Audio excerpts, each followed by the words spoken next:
Hello and welcome back to Frappe ERP Next course. In this lecture, we will see how to create a web form in Frappe, and we also see how to customize web forms using programming.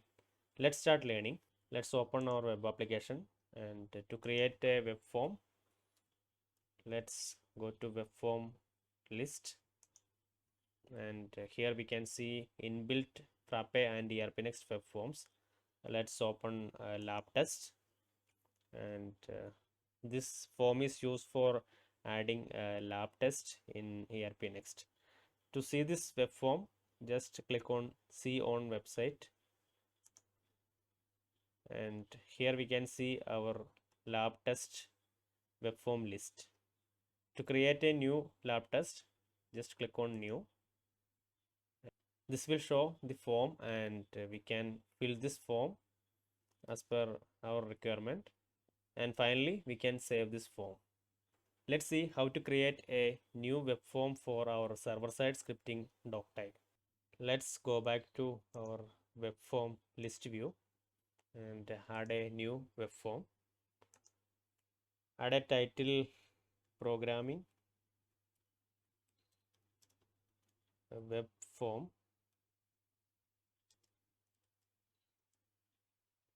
Then my doc type is server-side scripting. Let's check this e-standard and published. If login required, just click on this checkbox. I'm not ticking this login required. To get all the fields from server-side scripting, just click on this get fields button, and here we can see all the available fields from server-side scripting. You can also add an introduction here. Let's add an introduction. This is a programming module web form.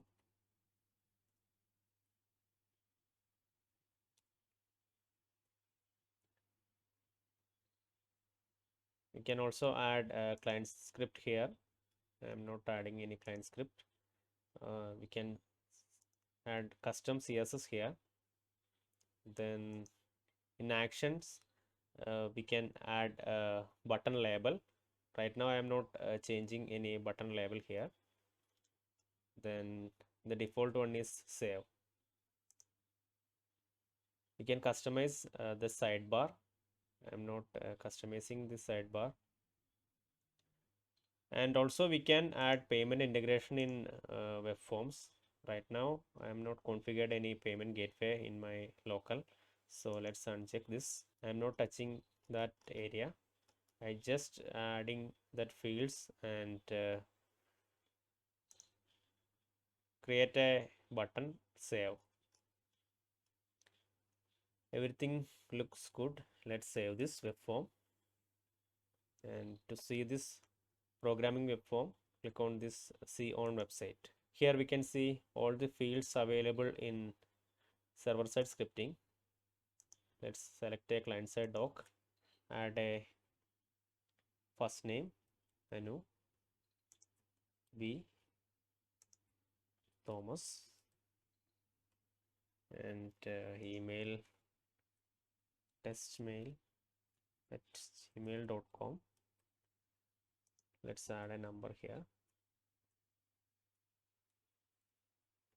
Date of birth,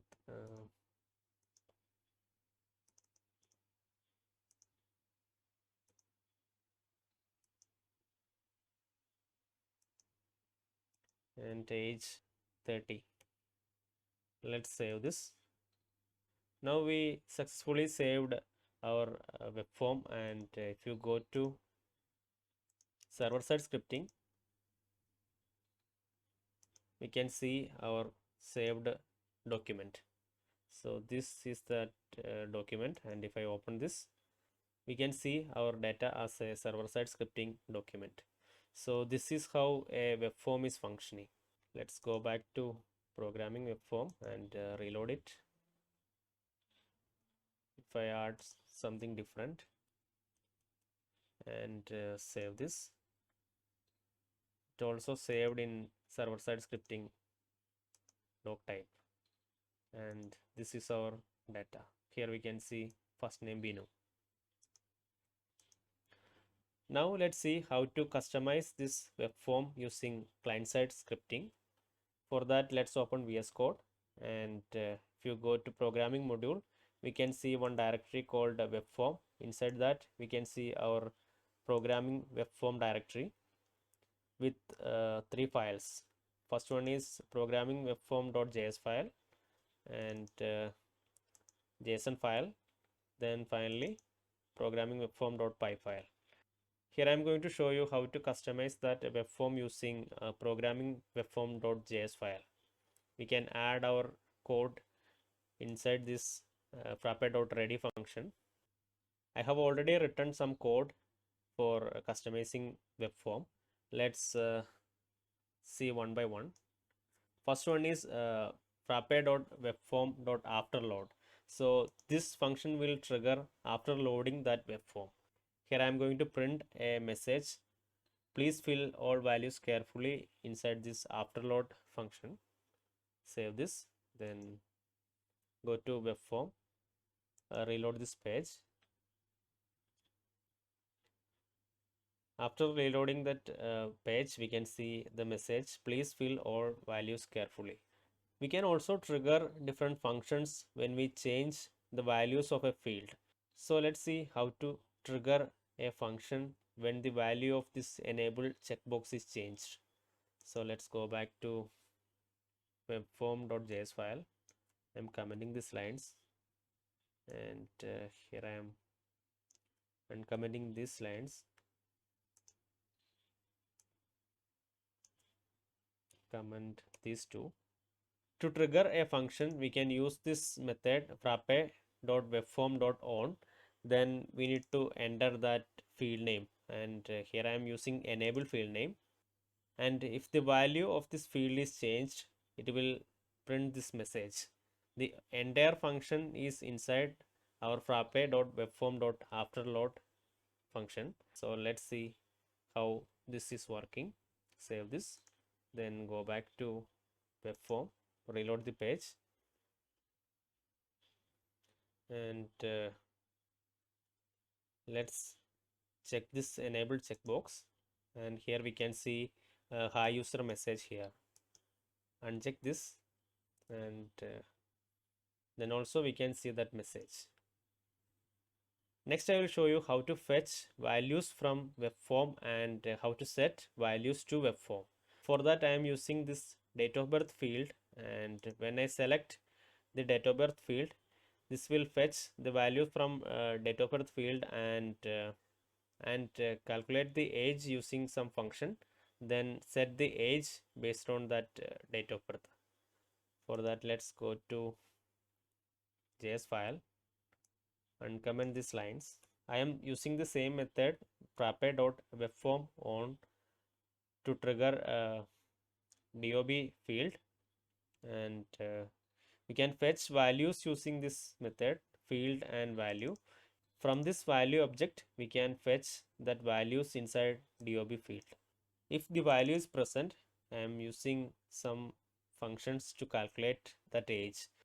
So these are the calculations. I just directly copied it from internet. So this function will return the age using this date of birth field, and we can set that age using frappe.webform.setValue. Inside that function, we need to add that field name, and here field name is age and value is also age. So this will set the value in age field. So this is the complete function which calculate age from date of birth. Let's save this and go back to programming web form.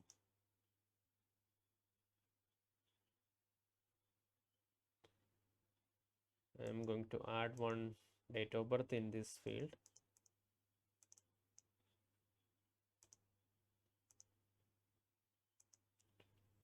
And here we can see the age is 41, and which is calculated automatically using our function. So if I change that to some other value, this will recalculate that age. So this is how we can trigger functions based on field events. From this lecture, we have seen how to create a web form in Frappe, and we have done some client-side scripting using programming webform.js file. Let's wind up this lecture and see you on the next lecture. Bye.